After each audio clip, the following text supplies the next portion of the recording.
यी आमाले न पढेर बोले न नजानेर बोले तर 100% करेक्ट बोलेको छ।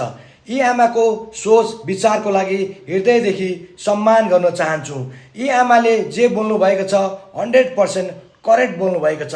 यी आमाको भिडियो एकचोटि हेर्नुहोस् त। सबैभन्दा अन्याय पर्दा जाने ठाउँ कहाँ हो? अन्याय परेको ठाउँमा जानु पर्दा कहाँ हो? अदालत हो कि होइन?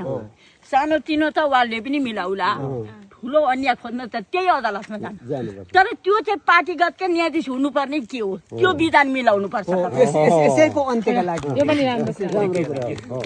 त्यो तपाईँहरूले मिलाउनु पर्छ।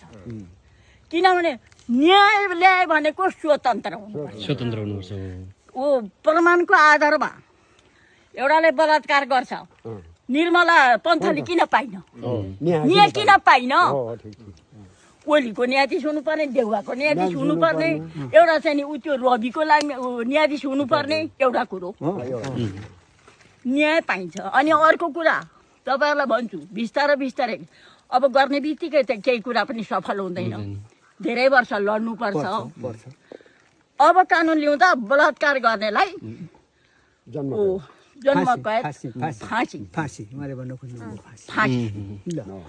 अनिवार्य त्यो गऱ्यो भने हामी छोरी चेली बुढापाका स्वतन्त्र रहन सक्छौँ, नत्र भने सक्छौँ। भिडियो मन परे